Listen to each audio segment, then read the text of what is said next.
কবির আক্ষেপ ছিল রেখেছো বাঙালি করে মানুষ করনি, কিন্তু সেই বাঙালি যদি উদয়ন দাসের মতো খারাপ মানুষ হয়, অমানুষ হয়, ঠান্ডা মাথা সিরিয়াল কিলারে রূপান্তরিত হয়, তখন আক্ষেপের জায়গা নেয় আতঙ্ক। হ্যাঁ, ঠিকই শুনেছেন, উদয়ন দাস এক বাঙালি, নিখাদ বঙ্গ সন্তান।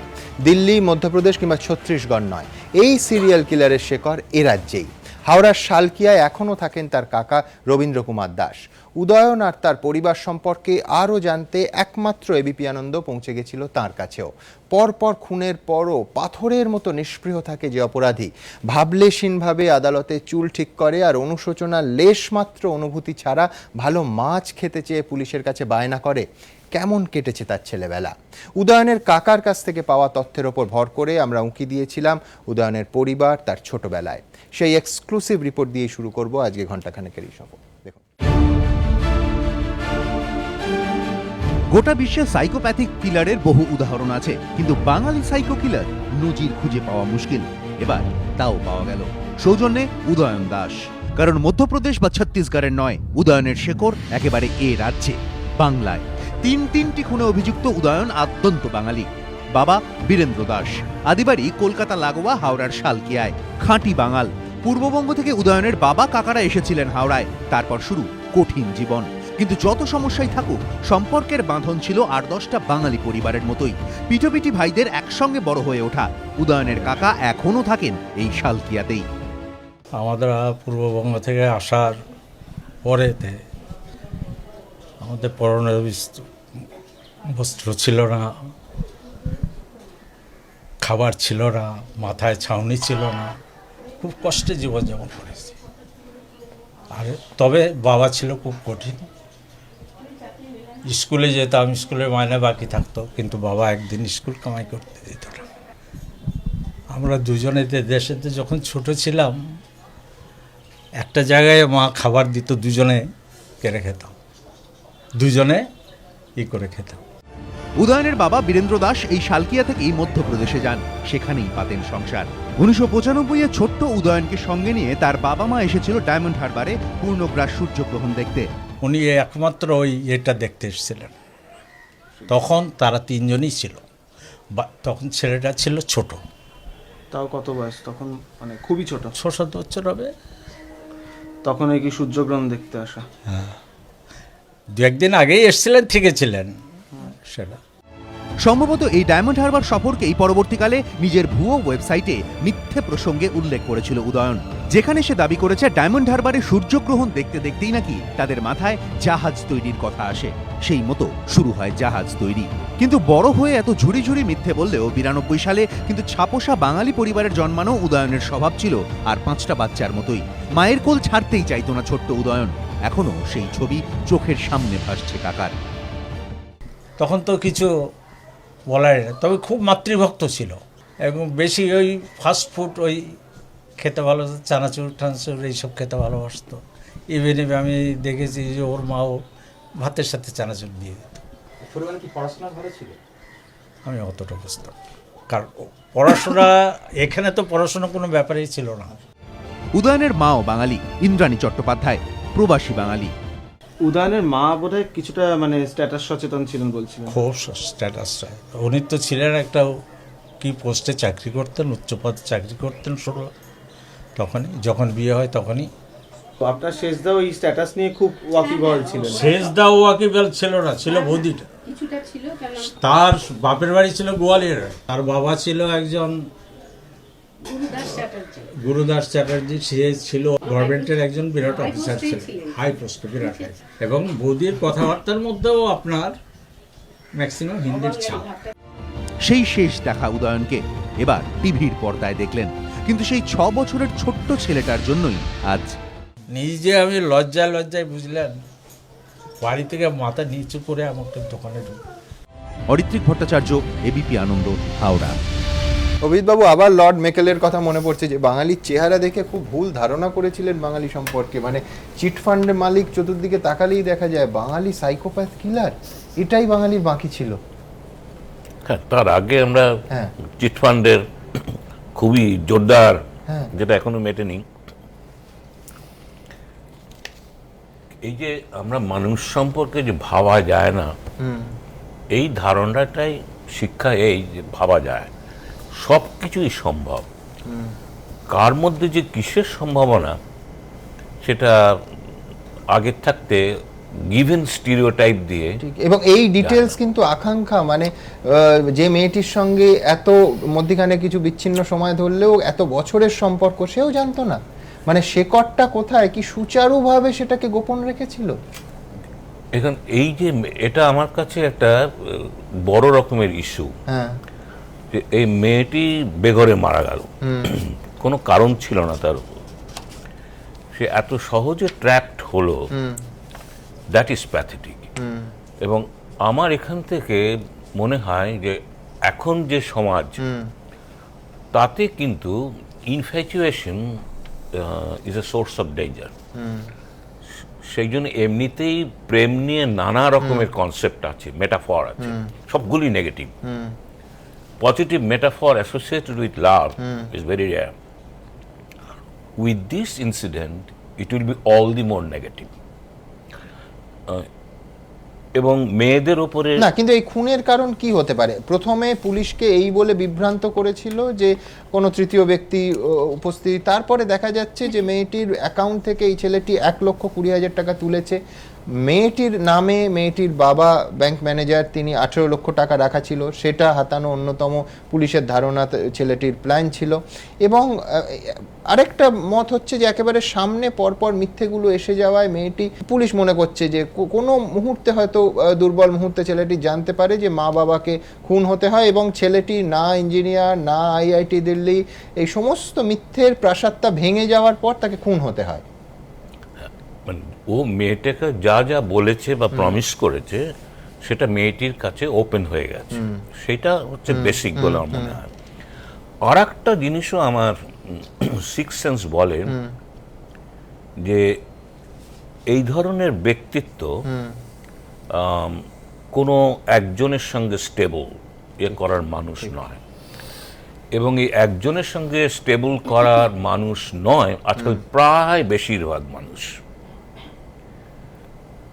এবং এইখানে যে কারণে আমি বলবো, because he is psychopath so he killed, no, his প্যাটার্নটা সাইকোপ্যাথের সঙ্গে মেলে, given the stereotypes of psychopath. But psychopathy is not the cause of killing, এইটা কিন্তু স্মরণ রাখতে হবে এবং অত্যন্ত জোর গলায়। এবং আমার মনে হয় আইনি লড়াই এটা অত্যন্ত গুরুত্বপূর্ণ পয়েন্ট হতে চলেছে।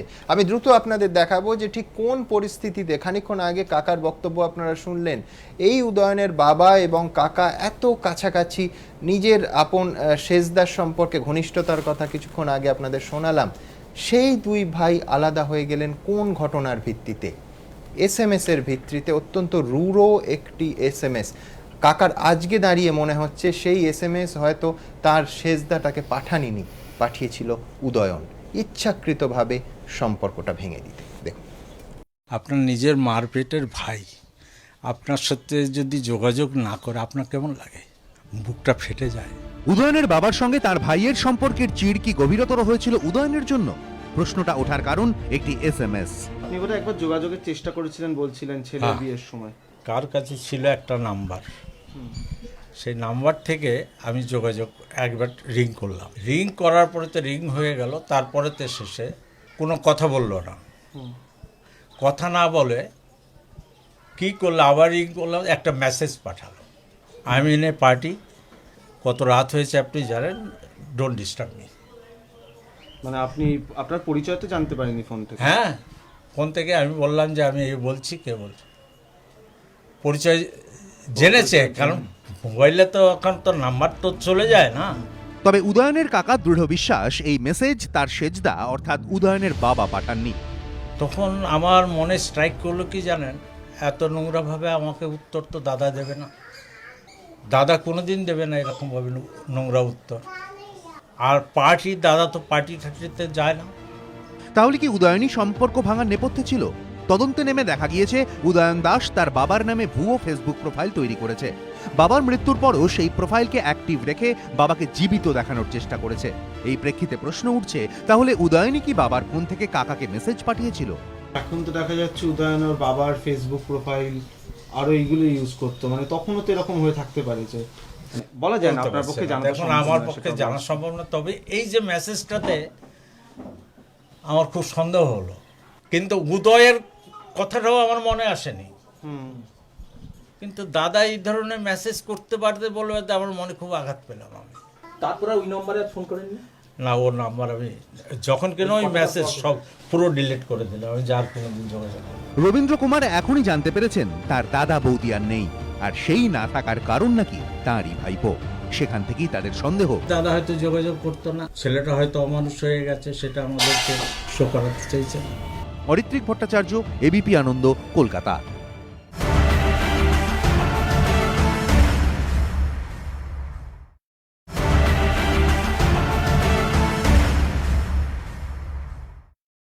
অনুত্তমা, এই ভাই মানে কাকা বলেছেন যে অত্যন্ত কষ্ট করে তাদের মানুষ হতে হয় এবং একেবারে প্রতি মুহূর্তে দারিদ্র্যের সঙ্গে সংগ্রাম করতে হয়।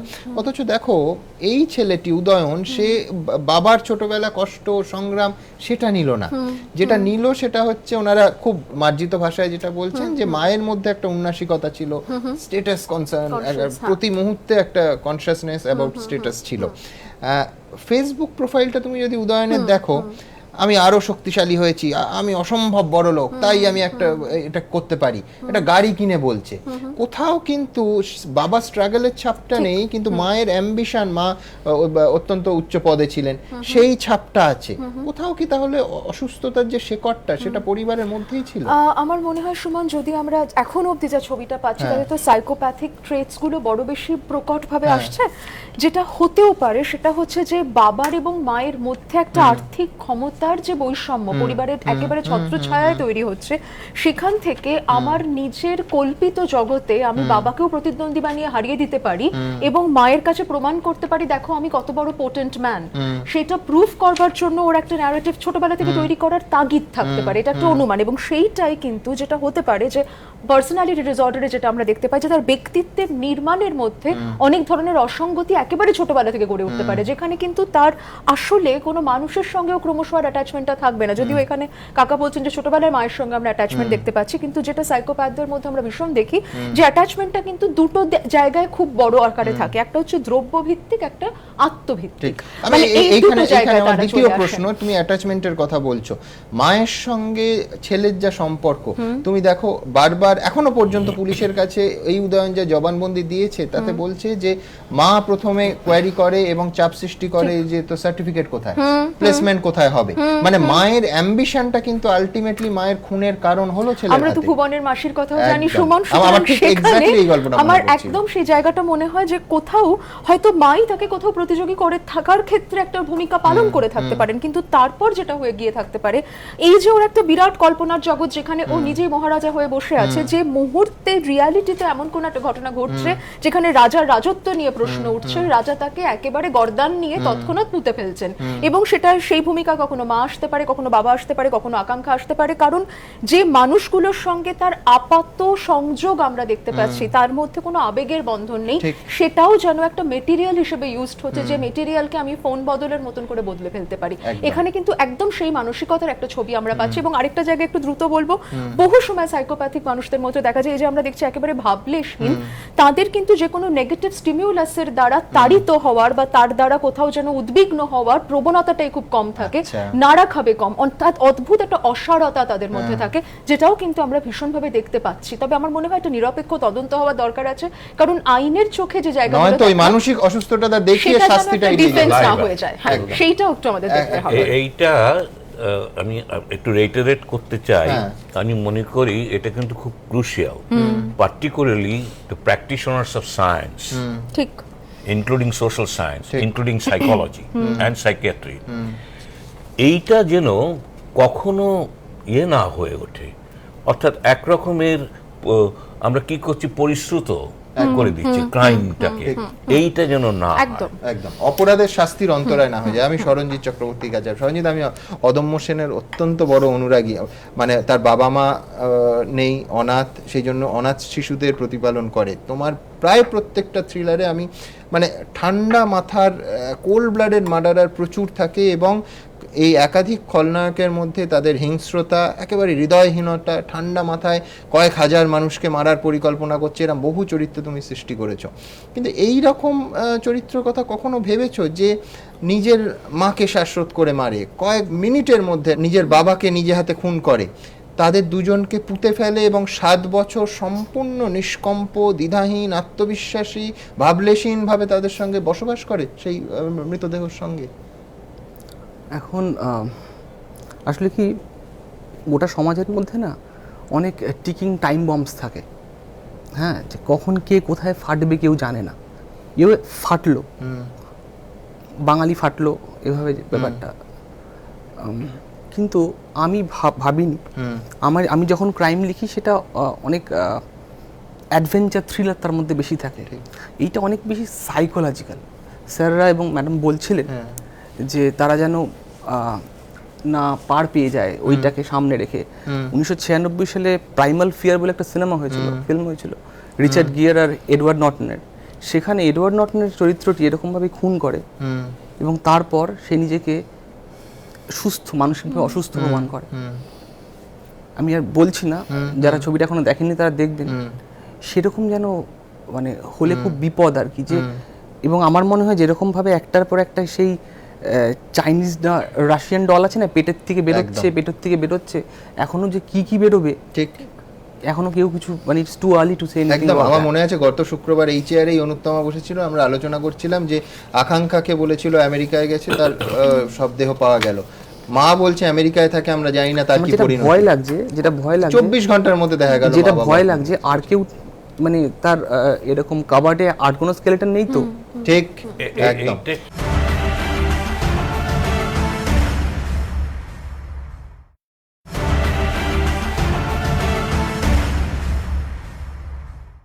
যেটা ভয় লাগছে আর কেউ মানে তার এরকম কাবার্ডে আর কোনো স্কেলেটন নেই তো। ঠিক, একদম।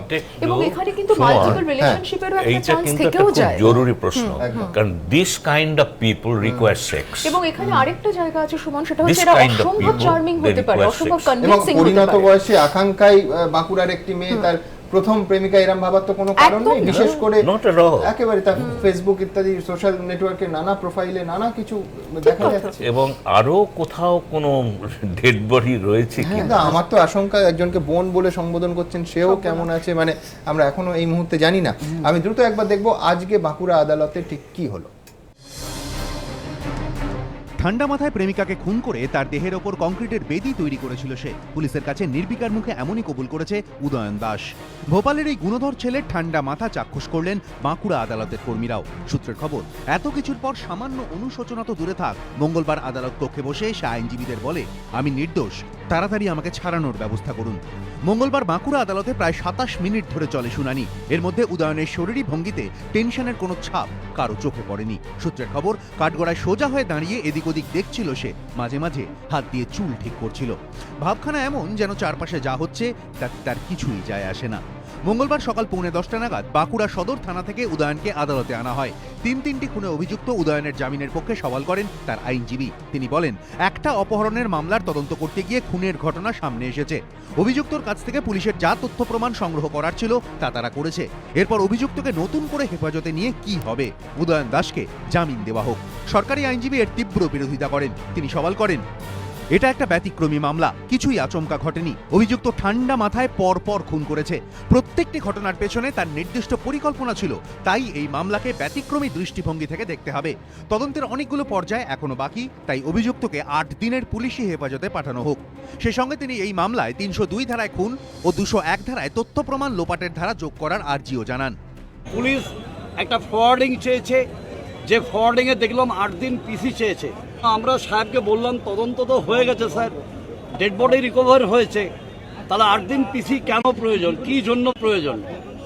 তো উনি আমাদের প্রেয়ার শুনলেন এবং উনি বেল ক্যান্সেল করলেন। সওয়াল জবাব শুনে বিচারক খুন ও তথ্য প্রমাণ লোপাটের ধারা যোগের আর্জি মঞ্জুর করেন। উদয়নকে 8 দিনের পুলিশি হেফাজতে পাঠানোর নির্দেশ দেন তিনি। এদিন উদয়নকে নিয়ে আদালত চত্বরে এক প্রস্থ নাটকও হয়। মঙ্গলবার 9:45 নাগাদ উদয়নকে কোর্ট লকআপের পাশের একটি ঘরে আনা হয়। মহিলা সংগঠনগুলি বিক্ষোভ দেখাতে পারে এই আঁচ করে প্রচুর সংখ্যক মহিলা পুলিশ কর্মীও মোতায়েন ছিল। সূত্রের দাবি অত কাছ থেকে উদয়নকে দেখতে পেয়ে বহু পুলিশ কর্মীও উত্তেজনা চাপতে পারেননি। কেউ কেউ সুযোগ পেতেই মোবাইল ফোনে ছবি তুলে নিয়েছেন। সেলফি ম্যানিয়ায় ভোগা কিছু উর্দিধারিত বাঙালি সাইকো কিলারকে একদম পাশে পেয়ে নাকি সেলফিও তুলে ফেলেন। ভেতরে যখন এই অবস্থা তখন বাইরে ধুন্ধুমার। উদয়নের বিরুদ্ধে চলছে স্লোগান। এই পরিস্থিতিতে দুপুর 2টো নাগাদ উদয়নকে কোর্ট লকআপের পাশের ঘর থেকে কোর্টে নিয়ে যাওয়ার তোড়জোড় শুরু হয়। কিন্তু যে রাস্তাটুকু যেতে লাগে মাত্র 1 মিনিট, সেটুকুও উদয়নকে নিয়ে যেতে হিমশিম খেতে হয় পুলিশকে। শেষ পর্যন্ত একটি প্রিজন ভ্যান আনানো হয়। শুরু হয় ঢিল বৃষ্টি।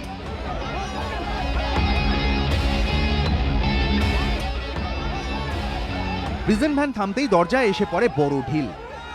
লাফ দিয়ে নামে উদয়ন, ঢুকে যায় আদালতের ভেতরে। কিন্তু বাইরে তখন তুমুল চেঁচামেচি। শেষ পর্যন্ত আদালতের দরজা বন্ধ করে দিতে হয়। শুরু হয় শুনানি। তার আগে সোমবার রাতভর লকআপে বসে উদয়ন দিব্যি পুলিশ কর্মীদের সঙ্গে গাল গল্প করে। রাত 10:50 নাগাদ উদয়নকে নিয়ে বাঁকুড়া সদর থানায় পৌঁছয় পুলিশ। চলে আসেন স্বয়ং পুলিশ সুপার। উদয়ন জানায় রাতে সে মাছ খেতে চায়। পুলিশ কর্মীরা অবাক হয়ে যান, এত রাতে মাছ? কারণ তখন তো তারা ঘুণাক্ষরেও টের পাননি যে উদয়ন আদ্যন্ত বাঙালি। তবে অত রাতে মাছ পাওয়া যায়নি। উদয়নকে খেতে দেওয়া হয় ভাত, ডাল, সবজি, আলু ভাজা, সোয়াবিন আলুর তরকারি আর ডিম সেদ্ধ। পুলিশ সূত্রে দাবি পেট ভরে খেয়ে দিয়ে পুলিশ কর্মীদের সঙ্গে গল্প জুড়ে দেয় উদয়ন। রাতে নিশ্চিন্তে ঘুমিয়ে পড়ে সে। সকালে উঠে খায় চা বিস্কুট। পুলিশ কর্মীরা তেল সাবান এনে দিলে তা দিয়ে স্নান করে। বাসি জামাকাপড় ছেড়ে পরে থানা থেকে দেওয়া পাজামা ও গেঞ্জি। তারপর আবার বেগুনি মুড়ি সহযোগে তৃপ্তিতে সারে প্রাতরাশ। এরপর মেডিকেল টেস্ট সেরে উদয়নকে নিয়ে যাওয়া হয় আদালতে। পুলিশ হেফাজতের নির্দেশ শুনে সেখান থেকে ফিরেও আবার ডাল, ভাত, পোস্তবাটা ও ডিমের ডালনা দিয়ে পেট পুড়ে মধ্যাহ্নভোজ সারে উদয়ন। অর্থাৎ কোনো কিছুতেই যেন তার কিছুই হয়নি। রাজর্ষি দত্তগুপ্ত, স্বপন নিয়োগী ও সৌভিক মজুমদার, এবিপি আনন্দ। ডক্টর নজরুল ইসলামের কাছে যাব। নজরুল সাহেব, আমি প্রথমে যেটা জানতে চাইব, ভোপাল পুলিশের ভূমিকা কিন্তু কাল আমাদের ভালো লাগেনি। এই অনুষ্ঠানেই আকাঙ্ক্ষার বাবা ছিলেন। তারা যখন ভোপাল পুলিশের কাছে গিয়ে বললেন তাদের মেয়ে এই বাড়িতে থাকতে পারে, কার্যত কোনো আমলই দেননি এবং তারা বেশি ভরসা করেছিলেন এই ছেলেটি আকাঙ্ক্ষার নামে একটা ভুয়ো বয়ান তৈরি করেছিল, সেইটা জমা দিয়েছিল যে পশ্চিমবঙ্গ থেকে তার পরিবারের লোক বিরক্ত করতে পারে, কোট আন কোট। আমি বলছি যে এখানে কোথাও এটা তো মানে সিআইডি, সিবিআই, ডিডি, এফবিআই কাউকে লাগে না? একটু যদি তৎপর হতো ভোপাল পুলিশ তাহলে এতদিন সময় লাগতো না। আমি বলছি না যে আকাঙ্ক্ষাকে আমরা জীবিত অবস্থায় পেতাম, কিন্তু এই সার্চ ওয়ারেন্ট নিয়ে আলটিমেটলি ওরা ফিরে এলেন, বাঁকুড়া পুলিশ থানায় গেলেন, পুলিশ সার্চ ওয়ারেন্ট নিয়ে বাড়িতে গিয়ে খুঁজলো এবং ডেড বডি পেলো। কোথাও কি পুলিশের ক্ষেত্রে একটু মানে তদন্ত না করে একটু গাফিলতি, একটু গাছাড়া মনোভাব ছিল বলে আপনার মনে হয়? পুলিশ ভোপালের হোক আর কলকাতার হোক, আমাদের দেশের পুলিশ যদি ঠিকভাবে কাজ করত তাহলে অনেক অপরাধ ঘটতে পারতো না, এবং যে অপরাধগুলো ঘটে সেগুলো সুরাহা অনেক তাড়াতাড়ি হতে পারত। পুলিশ যেহেতু সৎভাবে এবং সঠিক সময়ে কাজ করে না বলেই অপরাধ বেশি ঘটে, এবং অপরাধ ঘটে যাওয়ার পরেও সেগুলো সংগঠিত হয় না। তবে শুধু পুলিশের উপর দোষ নয়, তার আগে যে ঘটনা ঘটেছে তাতে দেখা যাচ্ছে যে আমাদের অভিভাবকদের এবং ছেলে মেয়েদের দোষটা অনেক বেশি।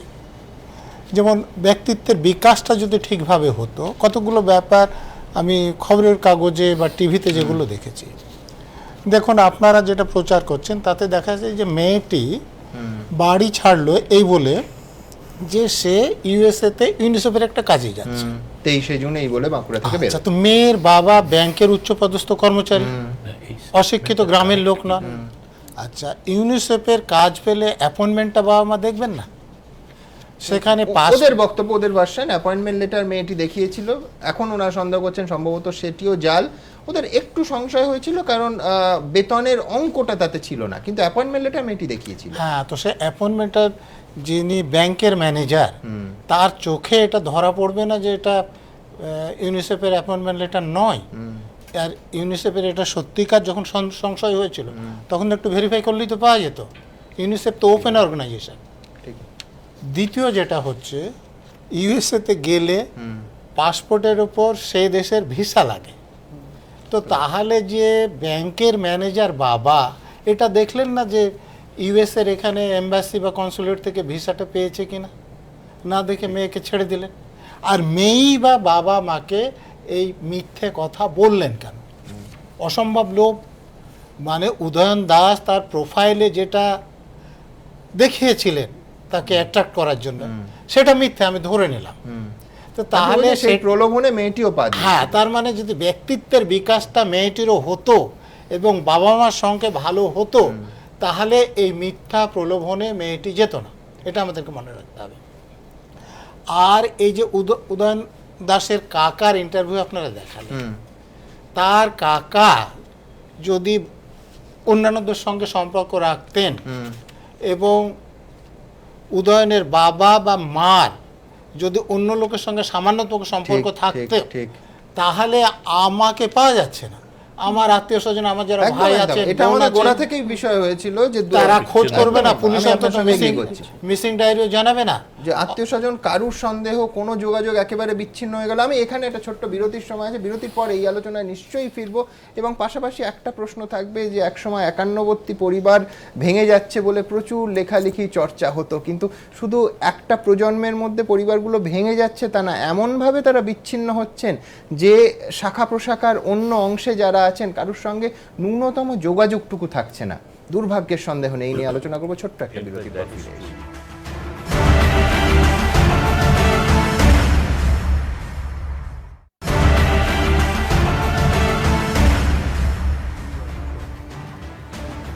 বিরতির ঠিক আগে আমরা যেটা নিয়ে আলোচনা করছিলাম, আমেরিকা, এই ছোট্ট শব্দটা ঘিরে কি তীব্র মোহ, এবং এই যে ঘটনা আমরা দিনের পর দিন আপনাদের সামনে তুলে ধরছি তার পাত্র পাত্রী সকলের।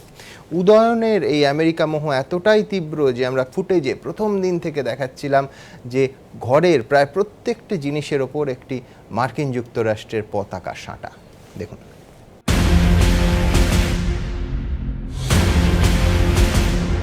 হাওড়ার ছেলে ইঞ্জিনিয়ারিংয়ে ফেল করার পর থাকতো ভোপালে, কিন্তু 3 খুনে অভিযুক্ত উদয়ন দাসের মাথা জুড়ে ছিল শুধুই আমেরিকা। নিজের চারপাশে উদয়ন যে কল্পনার জগৎ তৈরি করে তা চেয়েছিল মার্কিন মুলুকের ভাবনা। সম্ভবত সেই জন্যই ভোপালের সাকেত নগরে উদয়নের ফ্ল্যাটে বিভিন্ন জিনিসে ছিল আমেরিকার পতাকা। Washing machine, sound box. নিজের ফেসবুক প্রোফাইলেও উদয়ন দেখাতো সে সান দিয়াগোর বাসিন্দা, নিউ ইয়র্ক ইউনিভার্সিটির ডিপার্টমেন্ট অফ পলিটিক্সে পাঠরত এবং মার্কিন বিদেশ দপ্তরে কর্মরত। অথচ বাস্তবে ছত্তিশগড়ের ইঞ্জিনিয়ারিং কলেজের প্রথম বছরে পাশ করার মুরদটুকুও তার হয়নি। তবে কলেজের পাঠে এগোতে না পারলেও কল্পনার রকেটে সে পৌঁছে গিয়েছিল অনেক দূরে। উদয়ন নিজের নামে যে ভুয়ো প্রোফাইল তৈরি করে তাতে সে দাবি করে বিশ্বের সব তাবড় সংস্থার সঙ্গেই নাকি তার গাঁটছাড়া রয়েছে। সেসব সংস্থার নাম দেখলে আপনার কেন বাঘা বাঘা শিল্পপতিরও চক্ষু ছানা বড়া হয়ে যাবে। উদয়ন গ্লোবাল নামে ওয়েবসাইটে উদয়ন লেখে দুবাইতে ল্যাম্বরগিনির এক্সক্লুসিভ ডিলারশিপ রয়েছে তার কাছে। চীন ও পোল্যান্ডে অডির যন্ত্রাংশ সরবরাহ করে সে। এছাড়া টেক্সাস ও হিউস্টনে অডি ডিলারশিপও তারই পকেটে। কানাডায় কোডাক ফিল্ম রপ্তানি করে একমাত্র তার সংস্থা। কোকা কোলার প্যাকেজিং, সেলস, ডিস্ট্রিবিউশনের পাশাপাশি রায়পুরে কোকা কোলার বটলিংও করে সেই। ব্যাঙ্গালোরে বিলাসবহুল পেন প্রস্তুতকারক সংস্থা মবলার অংশ নির্মাণ করে উদয়নের সংস্থা। শুধু তাই নয়, এই ওয়েবসাইটে উদয়ন দাবি করে সে নাকি 2014 উইন্টার অলিম্পিক্সের গ্লোবাল পার্টনার এবং 2012 লন্ডন অলিম্পিক্সের রেস ট্র্যাক ইভেন্টের স্পন্সর। অনেকেই বলছেন এই মিথ্যের জাল বুনতে উদয়নকে যে পরিমাণ গবেষণা করতে হয়েছে সেটুকু পড়াশুনো আগে করলে হয়তো সে ইঞ্জিনিয়ারিংয়ে উতরেই যেত। এর মধ্যে আবার উদয়ন রহস্য সিরিজে আবির্ভাব ঘটেছে এক নতুন চরিত্রে, দিয়া মেহরা। কে এই দিয়া? ফেসবুকে স্টিভ ভন রিকোভেন মেহরা নামে এক ব্যক্তিকে নিজের দাদু বলে পরিচয় দিয়েছে হাওড়ার উদয়ন। এই স্টিভ যেমন ফেসবুকে উদয়নকে নিজের নাতি বলে পরিচয় দিয়েছেন, তেমনি নিজের নাতনি হিসেবে পরিচয় দিয়েছেন দিয়া মেহরাকে। অর্থাৎ ফেসবুকের এই বংশলতিকা অনুযায়ী উদয়ন ও দিয়া ভাই বোন। উদয়নের একাধিক পোস্টে দিয়া লাইকও দিয়েছে। পুলিশের বক্তব্য, স্টিভ ভন রিকোভেন মেহরা নামে আদৌ কেউ আছে কিনা তা এখনো জানা যায়নি। ফলে দিয়া মেহরা বলে আদৌ বাস্তবে কেউ আছে নাকি এটাও উদয়নের কল্পনাপ্রসূত সেটা খতিয়ে দেখা হচ্ছে। রায়পুর রেঞ্জের আইজি প্রদীপ গুপ্ত জানিয়েছেন, উদয়নের ফেসবুক বন্ধুদের সম্পর্কে খোঁজ খবর নেওয়া হচ্ছে, যাদের সে আত্মীয় বলছে তা সত্যি কিনা খতিয়ে দেখা হচ্ছে। এবিপি আনন্দ। সাহিত্যিক শীর্ষেন্দু মুখোপাধ্যায় আলোচনায় যোগ দিয়েছেন। শীর্ষেন্দুদা, খানিকক্ষণ আগে থেকে দর্শকদের আমরা দেখাচ্ছি যে এখানে মার্কিন যুক্তরাষ্ট্র নেই, মার্কিন যুক্তরাষ্ট্র ঘিরে হাজারটা মিথ্যে আছে। সান ডিয়াগো নয়, আসলে শালকিয়া শেখর এই উদয়ন দাসের। কোথাও এই যে মিথ্যের জগৎটা গড়ে তোলা এবং যথেষ্ট পরিমাণ রিসার্চের মাধ্যমে গড়ে তোলা এবং প্রচুর অর্থ খরচ করে দুটো প্রামাণ্য ওয়েবসাইট তৈরি করা কি ধরনের মানসিকতার প্রতিফলন বলে আপনার মনে হয়? এটা উদয়ন একা নয়, তার কারণ হচ্ছে এখনকার, তুমি যদি এখনকার যুব সমাজে খুঁজে বেড়াও তাহলে দেখবে এরকম মোহ অনেককে আচ্ছন্ন করে আছে। কেননা আমরা যে দেশে থাকি সে দেশ থেকে আমরা তো আমেরিকার স্বপ্ন দেখি যে ওখানে গেলেই অনেক ভালো থাকবো, আমাদের গাড়ি বাড়ি হবে বা মেম বউ হবে। ল্যান্ড অফ এই অপরচুনিটি ভার্চুয়াল ওয়ার্ল্ডে মানুষ বাস করে। সুতরাং উদয়নকে একা দায়ী করে লাভ নেই। এই কল্পনার জগৎ এখনকার যুব সমাজের কাছে জল ভাত, তারা তাই নিয়েই বাঁচে। সকলে হয়তো বাইরে যাওয়ার মতো কৃতিত্ব অর্জন করে না, কিন্তু না পারলেও তারা কল্পনা দিয়ে সেই স্বপ্নকে ছুঁতে চায়। তো এ হয়তো একটু বাড়াবাড়ি করে ফেলেছিল, এটাই হচ্ছে আসল কথা। এবং তারপরে ক্রাইম, তার পানিশমেন্ট কি হবে তা তো জানি না, কিন্তু ক্রাইম তো ঘটে গেছে। এই ভার্চুয়াল ওয়ার্ল্ডে থাকা, এই কল্পনার জগতে বাস করা, এটা খুব বিপজ্জনক। আর আরেকটা ব্যাপার হচ্ছে যে এই ফেসবুকের মাধ্যমে বন্ধুত্ব, প্রেম এবং তারপরে একেবারে ঘনিষ্ঠতা, খুব কাছাকাছি চলে আসা, এটা এখন রীতিমতো আতঙ্কজনক হয়ে উঠেছে। হ্যাঁ শীর্ষেন্দুদা, আমরা আরেকটা পাশাপাশি উচ্চাকাঙ্ক্ষারও একটা বিষয় আছে, সেটা হচ্ছে এই ছাত্রটি উদয়ন দাস এ মেধাবী ছিল না, কিন্তু তাকে ইঞ্জিনিয়ার হতে হবে, আইআইটির ইঞ্জিনিয়ার হতে হবে। সে একটা ইঞ্জিনিয়ারিং কলেজে ভর্তি হয় মূলত মায়ের জোড়াজুড়িতে, এবং তারপরে একটার পর একটা সেমিস্টারে ব্যাক পেতে থাকে, সেগুলো ক্লিয়ারও করেনি এবং ড্রপ আউট হয়ে যায়। কোথাও এই পরিবারের চাপিয়ে দেওয়া উচ্চাকাঙ্ক্ষা, মানে যারা চাপিয়ে দিচ্ছেন তাদের অজান্তেই হয়তো উদয়ন দাস এরকম একাধিক তৈরি হয়েছে, হয়তো এই ফর্মে বা এইভাবে এত নৃশংসভাবে শেপ পায়নি, কিন্তু এইরকম হয়তো ঘরে ঘরেই চাপিয়ে দেওয়া উচ্চাকাঙ্ক্ষারও একটা ফল হিসেবে বাঙালির ঘরে জায়গা করে নিচ্ছে। এটা হচ্ছে আর একটা প্রবণতা এখনকার সময়ের, আর এটা খুব ট্র্যাজিক প্রবণতা। এর ফল যে কি মারাত্মক হতে পারে তার কিন্তু অনেক উদাহরণ আছে, অনেক ঘটনা ঘটে গেছে। মা বাবার উচ্চাকাঙ্ক্ষা পূরণ করার জন্য ছেলের ওপর যে এই সমস্ত দায় চাপিয়ে দেওয়া হয় ছেলে বা মেয়ের ওপর, এটাকে তাকে কতখানি নিষ্পেষিত করে, কতখানি অসহায় করে দেয়, কতখানি নিঃসঙ্গ করে দেয়, এটা তারা বুঝতে পারে না। মা বাবা যদি এটা না বুঝতে পারেন তাহলে তার অপত্য স্নেহ, তার সন্তান স্নেহ, সেটাই সব নয়। তা সন্তানকে একটা মই হিসেবে ব্যবহার করা, একটা সামাজিক সিঁড়ি হিসেবে ব্যবহার করা, এটা আমার মনে হয় খুব অন্যায়, এবং সেটা সন্তানের পক্ষে ভীষণ ট্র্যাজিক হতে পারে।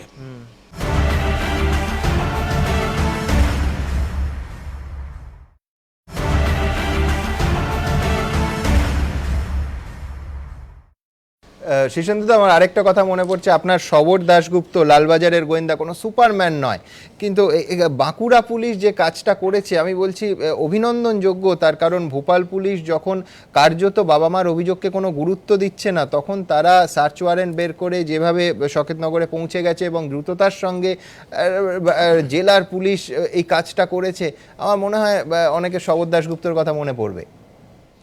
না, নিশ্চয়ই নিশ্চয়ই খুবই ভালো কাজ করেছে, এবং ব্যাপারটাকে যে গুরুত্ব দিয়েছে এটার জন্যই তাদের ধন্যবাদ এবং অভিনন্দন। কেননা অনেকেই অভিযোগগুলোকে গুরুত্ব দেয় না, উপেক্ষা করে, এটা ঠিক নয়। এবং তারই এই উপেক্ষার ফাঁক দিয়ে অনেক রকম গুরুতর ঘটনা ঘটে যায়। তবে এই আকাঙ্ক্ষার ব্যাপারটা তো অনেক আগেই ঘটে গেছে। আকাঙ্ক্ষা নিজেই তার যুপকাষ্ঠে গলা দিয়েছিল, কেননা তার কারণ হচ্ছে ওই ফেসবুকের বন্ধুত্ব এবং তা থেকে প্রেম, এটার উপর এত নির্ভর করা তার ঠিক হয়নি। একদম। শীর্ষেন্দু, আমার শেষ প্রশ্ন আপনার কাছে, খানিকক্ষণ আগে স্টুডিওতেই আমরা আলোচনা করছিলাম, দেখুন পূর্ববঙ্গ থেকে আসা একটা পরিবার, প্রতি মুহূর্তে দারিদ্র্যের সঙ্গে লড়াই করা, এই ভদ্রলোক মানে উদয়নের বাবাও থাকতেন ভেলে এক কামরার একটা ছোট্ট ফ্ল্যাটে, এবং সেখান থেকে আমরা 51বর্তী পরিবার ভেঙে যাওয়ার কথা বলছি, ছোট ছোট ফ্যামিলি ইউনিট হয়ে যাওয়ার কথা বলছি। এক প্রজন্মের মধ্যে দেখা যাচ্ছে যে ফ্যামিলি ইউনিটগুলো শুধু ভেঙেছে তা নয়, কারুর সঙ্গে কারুর ন্যূনতম যোগাযোগ নেই, কেউ বেঁচে আছেন কি না মাসের পর মাস, বছরের পর বছর আরেকজন আত্মীয় বন্ধু কেউ জানতেও চাইছেন না। এই বিচিত্র প্রবণতা এই কেসটায় কিন্তু দেখা যাচ্ছে শীর্ষেন্দুদা। হ্যাঁ, সে তো বটেই। সেই ট্র্যাজেডি তো আমাদেরও অল্প বিস্তর সকলেরই, কারণ আমরা যারা পূর্ববঙ্গ থেকে এসেছি, যারা আমরা যৌথ পরিবারে মানুষ হয়েছি, তারা সব ভেঙে চুরে টুকরো টুকরো হয়ে নানান দিকে ছড়িয়ে গেছি, আত্মীয় স্বজনের সঙ্গে যোগাযোগ নেই, যারা এত আপন ছিল তারা এখন পর হয়ে গেছে। এটা একটা বিরাট ট্র্যাজেডি। তারপরে এই বিচ্ছিন্ন পরিবারগুলো যখন একা হয়ে যায় তখনই নানা রকম সাইকোলজিক্যাল প্রবলেম হতে শুরু করে। ঠিকই বলেছ, এগুলো অনেক কারণ, অনেক সামাজিক কারণ কাজ করে। এই ছেলেটি যে একা হয়ে যাওয়া, নিঃসঙ্গ হয়ে যাওয়া, বিকারগ্রস্ত হয়ে যাওয়া, এর পেছনে হয়তো এসব কারণও খানিকটা কাজ করেছে। বন্ধুত্বহীনতা, আত্মীয়তাহীনতা, এগুলোও কাজ করে। ঠিকই। অনেক ধন্যবাদ শীর্ষেন্দুদা। শীর্ষেন্দু মুখোপাধ্যায়ের সঙ্গে আমরা কথা বললাম, আবার এই টেবিলে আলোচনার জন্য আসবো। আমি দ্রুত একবার তার আগে আপনাদের দেখিয়ে নেব যে কি থেকে মনে করা হচ্ছে যে এই আকাঙ্ক্ষা যে সময় তাকে খুন করেছে বলে পুলিশের কাছে স্বীকারোক্তিকে দাবি করেছে উদয়ন, তার আগে এই খুনটা ঘটে যায়নি তো? এই আশঙ্কা কেন মাথা চাড়া দিচ্ছে আকাঙ্ক্ষার সব দেহ দেখে? দেখুন, আকাঙ্ক্ষাকে কেন মেরেছিল উদয়ন, কবে মেরেছিল, এই দুটি প্রশ্নের উত্তরই খুঁজছে পুলিশ। উদয়ন দাবি করছে সে অগস্টে খুন করেছিল আকাঙ্ক্ষাকে, কিন্তু পুলিশের সন্দেহ জুলাই মাসেই আকাঙ্ক্ষাকে খুন করে উদয়ন। এমনটা সন্দেহ করার দুটি কারণও আছে পুলিশের। কারণ এক, আকাঙ্ক্ষার দেহাবশেষ। মৃত্যুর পর দেহ কয়েকটি পর্যায়ের মধ্যে দিয়ে যায়, রিগর মর্টিস, ডিকম্পোজিশন, মামিফিকেশন, এরকমই নানা রকম। পুলিশ সূত্রে খবর, মার্বেলের বেদির তলা থেকে আকাঙ্ক্ষার উদ্ধার হওয়া দেহাবশেষ দেখে ফরেনসিক বিশেষজ্ঞদের অনুমান অন্তত 6 মাস আগে মারা হয়েছে তাকে, কারণ দেহের হাড়গুলো পর্যন্ত আলগা হয়ে গিয়েছে। আর 6 মাস আগে মানে জুলাই মাস। ইউজুয়ালি স্কেলিটনাইজেশন হতে যেটা আগে আমরা বলি 6 মান্থস টু ইয়ার্স। স্কেলিটন থেকে কী হচ্ছে, আমাদের তো অনেক টিস্যু থাকে, অনেক ফাইবার টিস্যু থাকে, অনেক মাসুস থাকে, অনেক শক্ত শক্ত টিস্যু থাকে, সেগুলোকে যদি ডিকম্পোজিশন করতে হয় তাহলে অন্ততপক্ষে 1 ইয়ার না হলে হয় না। 6 মান্থ থেকে আরম্ভ হয় আপ টু 1 ইয়ার, সেগুলো চলে যেতে টাইম লাগে। জুলাইয়ে খুন করার সন্দেহের নেপথ্যে পুলিশের দ্বিতীয় কারণ হলো শেষ ফোন কল। 4 জুলাই শেষবার টেলিফোনে আকাঙ্ক্ষার সঙ্গে কথা হয়েছিল তার মা বাবার, তারপর থেকে শুধুই মেসেজ। তাই পুলিশের অনুমান এরপর হয়তো আর বেঁচেই ছিলেন না আকাঙ্ক্ষা। কিন্তু আকাঙ্ক্ষাকে মারল কেন উদয়ন? পুলিশের প্রাথমিক অনুমান, লোভের বশবর্তী হয়ে আকাঙ্ক্ষাকে খুন করে থাকতে পারে উদয়ন। কারণ তাদের ধারণা, সম্পত্তি এবং টাকার জন্য যে বাবা মাকে খুন করতে পারে সে বান্ধবীরও একই কারণে এই হাল করতে পারে। আকাঙ্ক্ষার অ্যাকাউন্ট থেকে 1,20,000 টাকা কিভাবে তোলা হলো তার হদিশ পেতে এটিএম এর সিসিটিভি ফুটেজও দেখতে চাইছে পুলিশ। ভোপালের সাকেত নগরের ফ্ল্যাট থেকে আকাঙ্ক্ষার পাসপোর্ট, আধার কার্ড এবং বহু নথি উদ্ধার হয়েছে।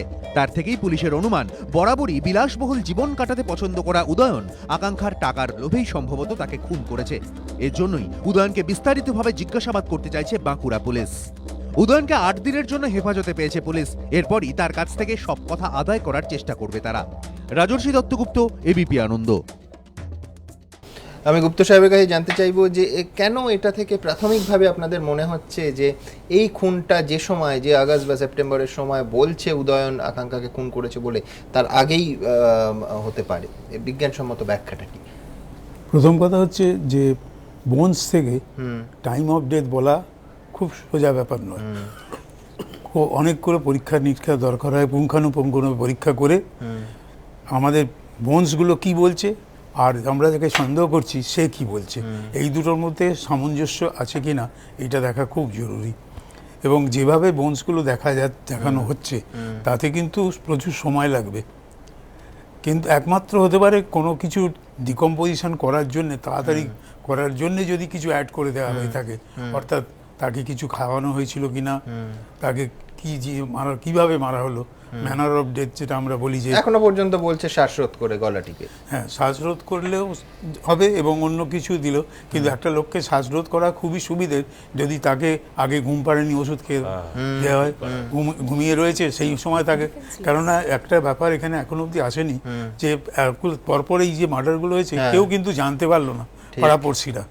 তাহলে একটা রোগী সচেতন কাউকে, মানুষকে যদি মারতে হয়, সে একদমই কিছুই করবে না, প্রতিরোধ করবে না, তার মানে তাকে নিশ্চয়ই নিস্তেজ করে দেওয়া হয়েছিল কোনোভাবে। এবং খুব সম্ভবত এই যে এখানে আমি দুটো কথা বলবো, এক হচ্ছে এর বয়ান অনুযায়ী, উদয়নের বয়ান অনুযায়ী ঘুমের মধ্যে আকাঙ্ক্ষাকে সে গলা টিপে মেরেছিল, বাবাকে ঘুমের ওষুধ খাওয়ানো হয়েছিল চায়ের সঙ্গে, তারপরে গলা টিপে মারা হয়।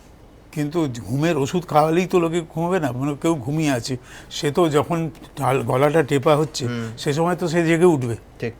কিন্তু সে যদি ঘুমে অচেতন হয়ে থাকে তবেই একমাত্র তাকে নির্বিবাদে সংজ্ঞাহীন করে তোলা হলো। এবং এই ঘুমের ওষুধের একটা জিনিস যেটা হয়, এতে টিস্যুগুলো খুব তাড়াতাড়ি একটু পচনশীল হওয়ার সম্ভাবনা থাকে, সে যে কারণেতে কিছু একটা দিলে হবে। যেমন আর্সেনিক দিলে ডিকম্পোজিশন দেরি হয়ে যায়, কিন্তু অন্য জিনিসগুলো দিলে পরে ডিকম্পোজিশন তাড়াতাড়ি হতে পারে।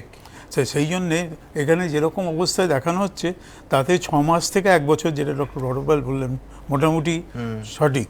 এবং সেইটার দিক দিয়ে আস্তে আস্তে আরও পারিপার্শ্বিক যে এভিডেন্সগুলো আসছে সেইগুলো দেখে বলতে হবে। কেননা ওইখানে যেখানে পোস্টমর্টম হয়েছে সেইখানকার ডাক্তারবাবু কি অভিমত, কি বডি এসছে, সেগুলো দরকার। একেবারে আমি দ্রুত একবার দর্শকদের দেখাতে চাইবো যে উদয়ন যে কলেজে ইঞ্জিনিয়ারিং পড়তো সেখানকার ছাত্ররা কি বলছে। অঙ্কে নাকি বড় ভয়, কিন্তু অঙ্ক কোষে দেহ লোপাটের ছক কষতে এতটুকু অসুবিধা হয়নি। অঙ্কের জটিল সমস্যার সমাধান করতে হাত কাঁপলেও গলা টিপে 3-3টে খুনের সময় নাকি মাথা একদম ঠান্ডা ছিল। উদয়ন দাস সম্পর্কে উঠে আসছে এমনই নানা চাঞ্চল্যকর তথ্য। দেখতে ছাপোষা বাঙালি, কিন্তু কাজে আদৌ ছাপোষা নয়, বরং তার কুকর্ম দেখে বহু বাঙালিরই আত্মারাম খাঁচা ছাড়া হওয়ার জোগাড়। যে কারণে বেদি খুঁড়ে তুলে আনা সিমেন্টের আবরণে মোড়া আকাঙ্ক্ষার এই দেহের ছবিও ব্লার করতে হয়। নইলে এক বঙ্গ সন্তানের কীর্তি দেখে অনেক বঙ্গ সন্তানের দেহে অন্নপ্রাশনের ভাত উঠে আসতে পারে। জন্মসূত্রে বাঙালি হলেও উদয়ন দাসের পড়াশুনো মধ্যপ্রদেশ ও ছত্তিশগড়ে। কনভেন্ট স্কুলে পড়াশুনো, নামি ইঞ্জিনিয়ারিং কলেজে কম্পিউটার সায়েন্সের ছাত্র। কিন্তু সেই ছেলের বিরুদ্ধেই কিনা বাবা মা প্রেমিকা খুনের অভিযোগ, একদম ঠান্ডা মাথায় দেহ লোপাটের ফুল প্রুফ প্ল্যান সমেত।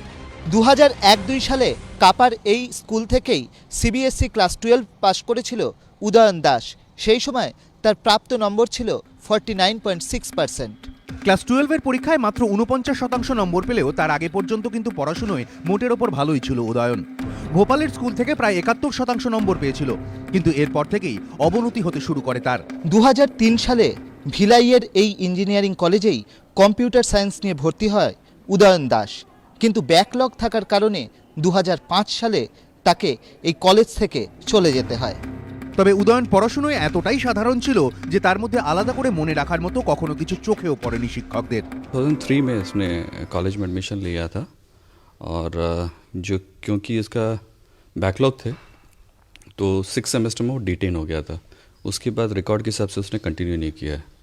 रिकॉर्ड के हिसाब से उतना परफॉर्म अच्छा नहीं कर रहा था बीई में। 4 বছরের কোর্স মাঝপথে রেখে 2.5 বছরেই কলেজ ছাড়লেও বাবা মায়ের থেকে কিন্তু নিয়মিত ইঞ্জিনিয়ারিং পড়ছি বলে টাকা নিত উদয়ন। যদিও তার একাধিক ফেসবুক প্রোফাইলের কোথাও স্কুল কিংবা কলেজ কোনোটারই নাম পাওয়া যায় না। তাহলে কি ইচ্ছাকৃতভাবে এগুলি আড়াল করার চেষ্টা করত উদয়ন? তবে নিজের স্কুল কলেজের প্রতি টান না থাকলেও রায়পুরের বাড়ির অদূরে একটি কম্পিউটার সেন্টারের প্রতি বেজায় টান ছিল উদয়নের। নিজের ভুয়ো সংস্থার ওয়েবসাইটে এই কম্পিউটার সেন্টারের নামও দিয়েছে সে। লাখেনগরের এই কম্পিউটার সেন্টার থেকেই একসময় একটা কম্পিউটার প্রোগ্রামিংয়ের কোর্স করে উদয়ন দাস। পুলিশ সূত্রে যেটা জানা যাচ্ছে, তার ওয়েবসাইট ডিজাইনিং বা কম্পিউটার সম্বন্ধে যাবতীয় জ্ঞানের উৎস এই কম্পিউটার সেন্টারই। পুলিশের অনুমান সম্ভবত এই কম্পিউটার সেন্টার থেকেই ওয়েব ডিজাইনিং শিখেছিল উদয়ন, যার জেরে পরে নিজের একের পর এক ভুয়ো সংস্থার ওয়েবসাইট তৈরি করেছে সে। এমনকি এই কম্পিউটার সেন্টারের শিক্ষককে নিজের বাড়ি বিক্রির জন্য পাওয়ার অফ অ্যাটর্নিও দিয়েছিল উদয়ন। তাকে জিজ্ঞাসাবাদ করে পুলিশ উদয়ন সম্পর্কে তথ্য বার করতে চাইবে বলে সূত্রের খবর। অর্ণব মুখোপাধ্যায়, রায়পুর, ছত্তিশগড়।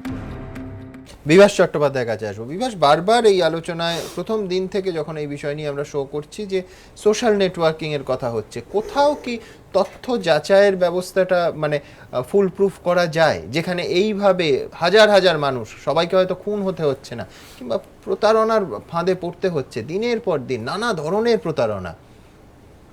দেখুন, সবার আগে একটা বলি যে এই কেসের যিনি আয়ো কৌশিক হাজরা, আমারই স্টুডেন্ট, ওকে আমি 2 বার ক্লাস করিয়েছি। আমার খুব গর্ব লাগছে যে ডিসেম্বর মাস থেকে এই মেয়েটির বাবা কমপ্লেন নিয়ে বারবার এসছে, আর ওর সীমিত ইনফ্রাস্ট্রাকচার নেই। কী আছে গ্রামগঞ্জের ইনফ্রাস্ট্রাকচার, কারণ আমি 2টো মামলায় স্পেশাল পিপি হিসেবে বাঁকুড়ায় যাই, সেই জায়গায় দাঁড়িয়ে ও ইনভেস্টিগেশনটাকে খুব এফিসিয়েন্টলি করেছে।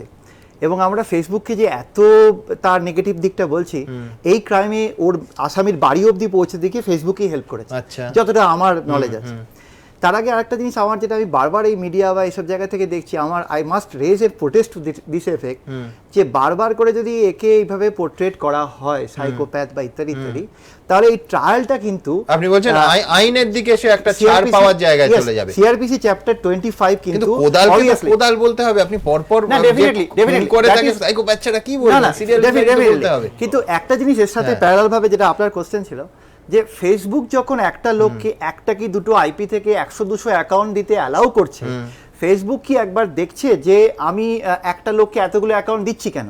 আগে যেমন একটা লোকের প্রচুর পরিমাণে তার মোবাইল কানেকশন ছিল, পরবর্তীকালে রুলস নিয়ে সেটা 9-10-এর মধ্যে আনা হলো, তেমনি আগামী দিনে ইন্টারমিডিয়েটদের আইন 79 আইটি অ্যাক্ট কিন্তু ইন্টারমিডিয়েটকে প্রচুর লাইব্রেরি দিয়েছে, কিন্তু এই ইন্টারমিডিয়েটগুলো কতটা সেই লাইব্রেরিটাকে নিচ্ছে, এই জায়গাটা যেমন একটা জিনিস পরিষ্কার এই কেসটায় হয়ে গেল, সেটা হচ্ছে একটা লোকের মাল্টিপল আইডেন্টিটিকে তৈরি করতে হেল্প করছে মাল্টিপল অ্যাকাউন্ট। একদম। এবং এই মাল্টিপল অ্যাকাউন্ট যদি অ্যালাউ না করা হয়, মানে কোনোভাবে যদি আমি দেখি, এরকম অনেক জায়গাতেই আছে, অনেক সার্ভিস প্রোভাইডার আছে যেখানে আইপি যদি একই হয় এবং সেই লোক যদি বারে বারে তৈরি করে ইয়ে করাটা। আর একটা জিনিস আমি বারবার বলবো, এটা কি ফুল প্রুফ? আপনি বলছেন আইপি চেঞ্জ করে ইমেল অ্যাকাউন্ট চেঞ্জ করে পসিবল নয়, এটা নেগেটিভ দিকও আছে। তার কারণ হচ্ছে আমি যদি আজকে টরে যাই, মোবাইল নাম্বার অনেকগুলো ল্যাপটপ, নট অনলি দ্যাট, আমি যখন টরে যাই মাল্টিপল আমার আইপি ট্রেস করা মুশকিল হয়ে যাবে, বা আমি যদি মাল্টিপল ইয়ে দেখে নিই, সেকেন্ডলি যদি বিভিন্ন কানেকশন থেকে আমি গিয়ে যাই, কারণ আইপি আইএসপি আলটিমেটলি প্রোভাইড করে, তো এর আলটিমেটলি সেরকম জায়গা নেই। আরেকটা ইম্পর্টেন্ট জিনিস বলবো, আমার মনে হয়েছে, যেটা এই মেডিকেল জুরিসপ্রুডেন্স বা ফরেনসিকের জায়গা থেকে যেমন এটা ইম্পর্টেন্ট, উনি বললেন যে এজের ক্ষেত্রে এখন C12/C13/C12 রেশিও চলে এসছে, যেখান থেকে রেডিও অ্যাক্টিভিটি দিয়ে যে এজ বলা যাবে। কিন্তু তার থেকেও আমার মনে হয়েছে, মানে আমার মনে হয় যে এই কেসটাতে যেহেতু মাল্টিপল একটা ভার্চুয়াল অ্যাকাউন্ট তৈরি করে এতদিন ধরে বসেছিল, এখানে কিন্তু একটা বিরাট রোল প্লে করবে সাইবার ফরেনসিক। এবং সাইবার ফরেনসিক্স অনুযায়ী যেটা আমার খুব বারবার, আমি এই কৌশিকবাবুর সঙ্গে কথোপকথনে আমার যেটা মনে হয়েছে, সেটা হচ্ছে যে এই ইলেকট্রনিক এভিডেন্সটাকে ঠিকমতো নেওয়া হচ্ছে। তো এই ইলেকট্রনিক এভিডেন্সটা সারা পৃথিবী জুড়ে একটা সেনসিটিভ ইস্যু, এবং এই ইলেকট্রনিক এভিডেন্সটা যদি ঠিকমতো নিয়ে কোর্ট অবধি আনা যায়, তাহলে সেক্ষেত্রে কিন্তু এরকম একটা কেসের ক্ষেত্রে কিন্তু আমরা অনেকটাই পিছিয়ে পড়বো। এবং এই সমস্ত কেসে যদি একটা কনভিকশন বা এই ধরনের জায়গায় না যাওয়া যায়, সমাজের পক্ষে এটা একটা খারাপ। কোনো সন্দেহ নেই। আমি সেটা নিয়েই ডক্টর নজরুল ইসলামের কাছে আসবো। আমি দ্রুত একবার তার আগে আপনাদের দেখিয়ে নেবো যে সত্যি সত্যি উদয়ন কি একা ছিল?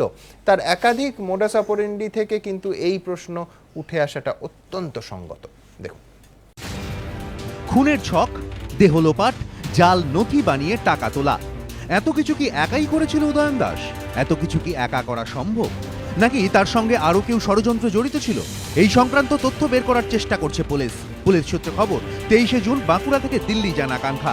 29শে জুন দিল্লিতে মাসির বাড়ি থেকে আকাঙ্ক্ষাকে নিতে আসে উদয়ন ও তার এক বন্ধু।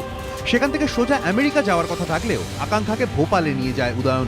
সেদিন তার সঙ্গে থাকা ওই যুবকের খোঁজ করছে পুলিশ, কারণ পুলিশের ধারণা ওই বন্ধুকে জিজ্ঞাসাবাদ করে উদয়নের মাথায় সে সময় কি ঘোরাফেরা করছিল তার আন্দাজ পাওয়া যেতে পারে।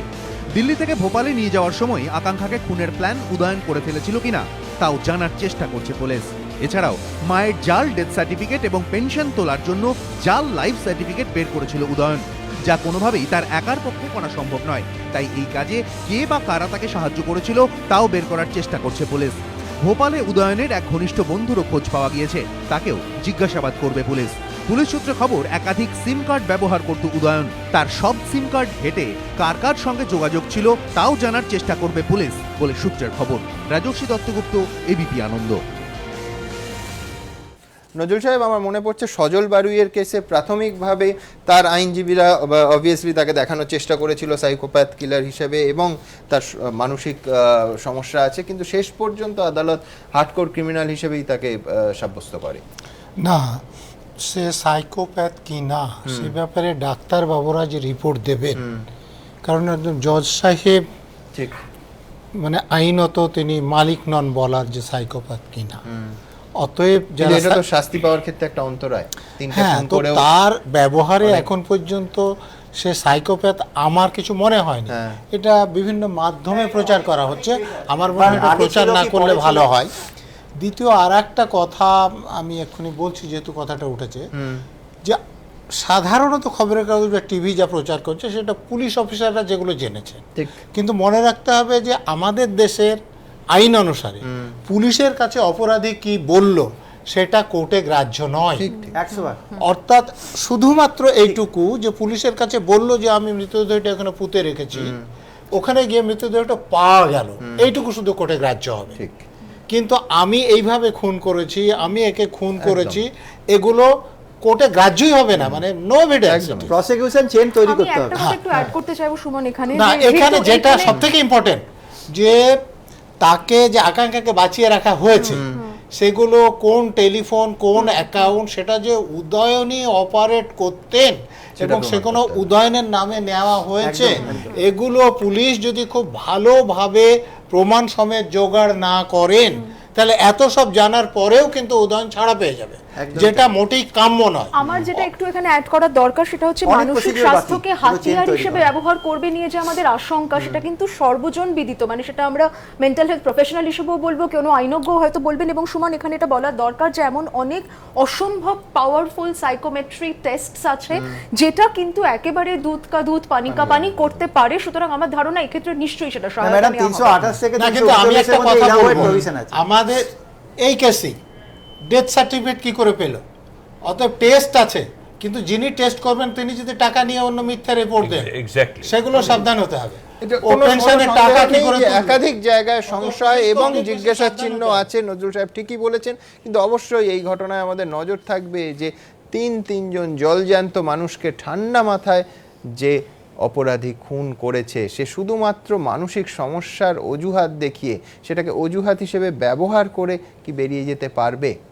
আমি আপনাদের দেখাতে চাইবো যে এই ধরনের গোটা পরিবারকে, নিজের সবথেকে প্রিয় মানুষদের, রক্তের সম্পর্কে মানুষদের, বাবা মা প্রেমিকা, তাদের খুন করার ঘটনা কিন্তু এই প্রথম আমাদের সামনে এলো এমনটা নয়। এর আগে কি কি ঘটনা ঘটেছে? দৃশ্যম ছবির কথা নিশ্চয়ই সবার মনে আছে। পরিবারকে বাঁচাতে মাথা খাটিয়ে একটি দেহ লোপাট করে দিয়েছিলেন ছবির মুখ্য চরিত্রে অভিনয়কারী অজয় দেবগন। ছবির একদম শেষে এসে বোঝা গিয়েছিল দেহ আর কোথাও নয়, একেবারে নির্মীয়মান থানার নিচে পুঁতে রাখা হয়েছিল। কিন্তু ছবিতে পরিবারকে বাঁচাতে মাথা খাটিয়ে দেহ লোপাট দেখানো হলেও বাস্তবে দেখা গিয়েছে এর সম্পূর্ণ উল্টোটা। জমজমা ডিনার পার্টি, কারোর হাতে গ্লাস, কারোর হাতে খাবারের প্লেট, চারিদিকে হাসির আওয়াজ, গল্প ঠাট্টা। হঠাৎই সবকিছুকে ছাপিয়ে গুলি, মুহূর্তের মধ্যেই রক্তাক্ত গোটা হল, নিমেষের মধ্যে শেষ গোটা পরিবার। 2001-এর 1 নভেম্বর নেপালের নারায়ণহিদি রাজপ্রাসাদের ভয়াবহ হত্যাকাণ্ড কাঁপিয়ে দিয়েছিল গোটা বিশ্বকে।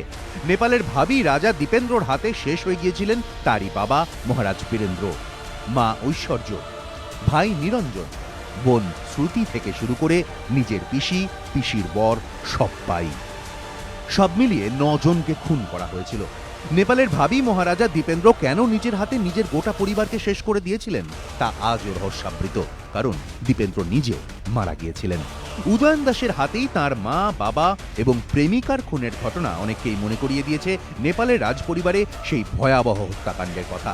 আর শুধু নেপাল কেন, গত বছর ফেব্রুয়ারি মাসে মহারাষ্ট্রের ঠানেও চমকে গিয়েছিল এক নারকীয় হত্যাকাণ্ডে। মুম্বাই থেকে 45 কিলোমিটার দূরে ঠানেতে এই বাড়িতেই নিজের সব আত্মীয় স্বজনকে নিমন্ত্রণ করে ডেকে আনার পর একে একে 14 জনকে গলা কেটে খুন করে হাসনেন ওয়ারিকার নামে বছর 35-এর এক যুবক। তার মধ্যে হাসনেনের বাবা, মা, স্ত্রী, 3 মাসের কন্যা সন্তান, বোন সমেত 14 জন ছিল। এরপর নিজেও আত্মঘাতী হয় হাসনেন। তাৎপর্যপূর্ণ বিষয় হলো আকাঙ্ক্ষাকে খুনের আগে উদয়ন দাস যেমন সিমেন্ট টেনে সব প্রস্তুতি সেরে রেখেছিল, তেমনি ঠানের হাসনেনও বাড়িতে আসা নেমন্তন্ন করে ভগ্নিপতিকে SMS বলেছিল, এসো তোমাদের চমকে দেব। সত্যি সবাইকে অচৈতন্য করার পর খুন করে চমকে দিয়েছিল হাসনেন। 1983 সালের 18 জানুয়ারি কানাডার ব্রিটিশ কলম্বিয়ার বাসিন্দা ব্রুস ব্ল্যাকম্যান তার বাবা, মা, ভাই, 2 বোন এবং ভগ্নিপতি সমেত 6 জনকে গুলি করে খুন করেছিল, কারণ তার নাকি মনে হয়েছিল ধর্মগ্রন্থ বলেছে পৃথিবী ধ্বংস হতে চলেছে। 2004-এর 12ই মার্চ আমেরিকার ক্যালিফোর্নিয়ায় নিজের পরিবারের 9 জনকে খুন করে মার্কাস ওয়েসন। চমকে দেওয়ার মতো বিষয় হলো পুলিশকে বাইরে দাঁড় করিয়ে ভেতরে ঢুকে এই নারকীয় হত্যাকাণ্ড ঘটিয়েছিল সে। আর ঘরে ঢুকে পুলিশ দেখেছিল দেহগুলির পাশে সুদৃশ্য 10টি কফিন রয়েছে। এরকম বহু নারকীয় হত্যাকাণ্ডে নানা সময় তোলপাড় হয়েছে বিভিন্ন দেশ। এবার যা ঘটালো উদয়ন দাস। এবিপি আনন্দ।